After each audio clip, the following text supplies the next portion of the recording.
पहले सदस्य हैं कमेटी के अशोक गुलाटी जी।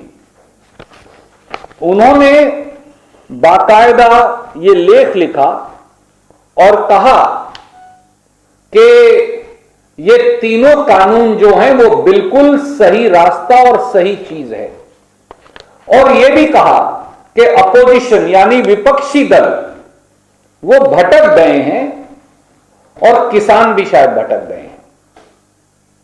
ये मैं नहीं कह रहा, ये अशोक गुलाटी उस कमेटी के सदस्य कह रहे हैं। और बड़े अजीबोगरीब तरीके से उन्होंने ये भी कहा कि मैं पहले से ही कह रहा हूं कि इन कानूनों के फायदे किसानों के समझ नहीं आ रहे। ये अशोक गुलाटी जी का कहना है। उसके दूसरे सदस्य हैं पीके जोशी साहब, जो शायद एक इंस्टीट्यूट के हेड भी हैं। उन्होंने भी ये लेख लिखा और वो तो एक कदम और भी आगे निकल गए। उन्होंने कहा ये कानून भी ठीक हैं और न्यूनतम समर्थन मूल्य भी नहीं होना चाहिए, ये भी गलत है। मैं आपको अंग्रेजी में लेख है उसकी 2 लाइन पढ़ता हूं। उन्होंने कहा, पीके जोशी साहब ने एक ज्वाइंट आर्टिकल लिखा और कहा, the farm agitations demand to repeal the 3 farm laws and legalise minimum support price baffles us. वो कहते हैं मैं इससे बहुत चौंक गया हूं। Given the apprehension over the impact of laws on the farmers are mostly misplaced. तो बोलते हैं किसान जो हैं वो भटके हुए हैं, उनकी जो सोच है वो सही नहीं है।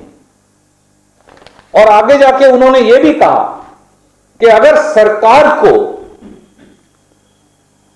खेती की उपज खरीदनी पड़ेगी तो सरकार के लिए तो यह संभव ही नहीं, सरकार को खेती की उपज खरीदनी ही नहीं चाहिए।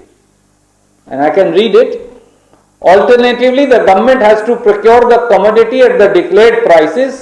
This is not feasible, as the government has to create a huge network for procurement for all commodities. तो उन्होंने तो कहा एमएसपी भी नहीं देना चाहिए, किसान भी भटके हैं और कानून भी गलत है। तीसरे सदस्य हैं माननीय अनिल घनवंत साहब, जो एक संगठन के प्रमुख हैं। अब घनवंत साहब तो इससे भी आगे चले गए। वो तो जाकर मेमोरेंडम लेकर आए, चिट्ठी लिखकर देकर आए, और उन्होंने ये कहा कि ये कानूनों से ही असली आजादी मिलेगी। यानी इन 3 काले कानून जो हैं वो ना केवल सही हैं, उन्हीं से आजादी मिलेगी, और वो इन काले कानूनों को लागू करने के हक में अपने संगठन के माध्यम से प्रदर्शन तक कर रहे हैं। The Sangatana has welcomed the 3 farm bills passed in Parliament amid strong protests by the opposition and termed them as the first step towards financial freedom.